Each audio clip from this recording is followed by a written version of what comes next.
Good evening. This is All India Radio, Kohima. I'm Ketholina with the evening news. The headlines. Prime Minister Modi says country building new capabilities through Atmanirbharta asserts demand of made in India products increasing. Nagaland reports nil fresh COVID-19 infection. Recovery rate improves to 96.14%. Union Home Minister Amit Shah lays foundation stone for several developmental projects and inaugurates 3 major projects in Manipur. And farmer unions to hold another round of talks with the government on Tuesday on new farm laws. Prime Minister Narendra Modi has said that India is building new capabilities through Atmanirbharta or self-reliance. In his Mann Ki Baat program on All India Radio today, Modi said the common man of the country has felt the transformation and there is extraordinary hope. He said, on account of corona, the world has faced numerous hurdles in terms of supply chains, but in India we learned a new lesson with every crisis and built capabilities. Speaking about a message of Abhinav Banerjee of Delhi, who wrote his experience that customers are demanding India-made products and shopkeepers are selling made-in-India products, Modi said it is a big transformation in the mindset. He said a major change has come up in the minds of the countrymen within a year. He said it is not easy to gauge this change and even economists would not be able to assess their parameters. Modi said we have to cherish this sentiment, preserve it and keep nurturing it as well. He urged countrymen to prepare a list of whatever items they use throughout the day, analyze it and figure out how we can make these products in India. Modi underlined the need to patronize products made with the hard work and sweat of the people of India. He said people make New Year resolutions every year and this time one has to certainly make a resolution for the sake of the country. Modi said it is the opportune moment to work with the ethos of zero effect, zero defect. The Prime Minister urged manufacturers and industry leaders that it is time to ensure that the products meet global standards. He called upon the entrepreneurs and startups to come forward. The COVID-19 recovery rate of the country has improved to 95.82%, with over 21,400 new recoveries in the last 24 hours. The total recoveries in the country now stands at over 97,61,500. With over 18,700 new COVID-19 infections in the last 24 hours, India's total cases have gone up to over 1,87,800. The Health Ministry said, with 279 fatalities in 24 hours, the death toll has reached over 1,47,600. Total active cases in the country stands at over 2,78,600. This is the lowest after 170 days. The ministry said India has scaled a significant peak in the fight against the global pandemic. India's present active caseload consists of just 2.74% of India's total positive cases. Nagaland today for the first time reported nil detection of fresh cases, while 23% recovery has brought down the number of active cases to 251. According to the daily COVID-19 bulletin issued by Nagaland Health and Family Welfare Department, out of the 11,897 confirmed cases in the state, 23 patients, 10 from Mon, 7 in Dimapur and 6 in Kohima recovered, increasing number of recovered persons to 11,438.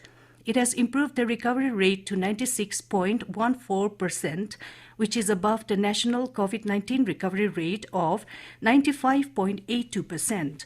Altogether, 78 COVID-19 infected patients have died in the state, out of which 10 had comorbid conditions, and 130 patients have migrated to other states. Union Home Minister Amit Shah laid foundation stones for several developmental projects and inaugurated 3 major projects in Imphal in Manipur today.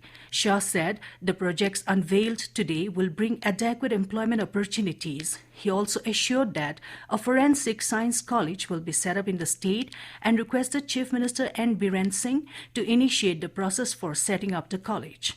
Lauding the youths of the state for their remarkable IT skills, Home Minister said the Prime Minister has extended logistic support to them. The Home Minister said BJP-led government has brought unprecedented development and peace in the state during the last 3 years. Shah said the past governments had never given importance to the Northeast region, while Prime Minister Modi himself visited the region over 40 times within a short span. Speaking on the occasion, Union Minister of Donor Dr. Jitendra Singh said, "Gone are the days when the frequent blockades disrupted the development of the state. Now, lasting peace prevails in Manipur." You're listening to the news from All India Radio, Kohima. The farmer unions have proposed to hold another round of talks with the government on Tuesday at 11 a.m. Briefing reporters at Singhu border, Swaraj India President Yogendra Yadav said all farmer leaders and all farmers' unions representatives who are protesting against farm laws have mutually decided to hold another round of talks with the centre. On Thursday, the central government had written to the protesting farmers' unions and invited them for fresh talks. Joint Secretary in the Agriculture Ministry, Vivek Agarwal, had reiterated the government's commitment to discuss and find a solution to all the issues raised by the farmers. Agarwal had asked farmer unions to decide the date and time for the next round of talks. The National Mission for Clean Ganga, NMCG, has completed 22 projects and sanctioned 17 new projects related to sewerage infrastructure, pollution abatement, afforestation and biodiversity this year at a total cost of over 557 crore rupees.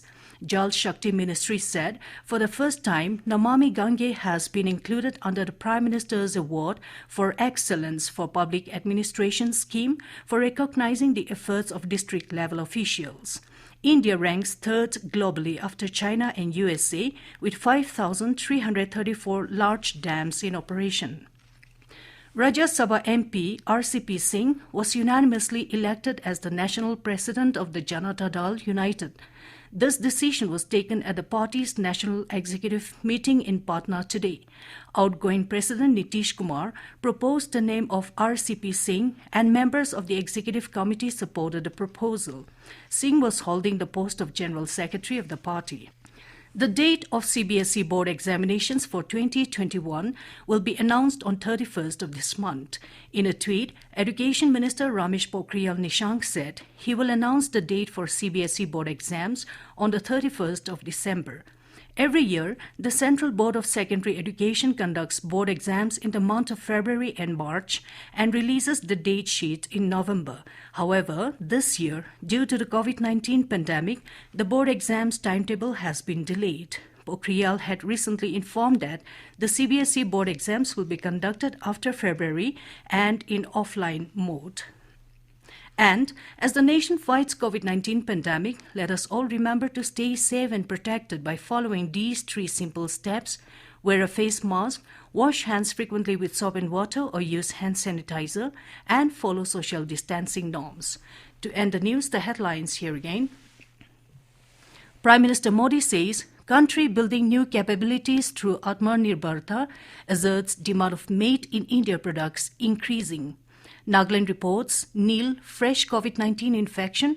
Recovery rate improves to 96.14%. Union Home Minister Amit Shah lays foundation stones for several developmental projects and inaugurates 3 major projects in Manipur. And farmer unions to hold another round of talks with the government on Tuesday on new farm laws. That's all we have in this evening news bulletin. Good night.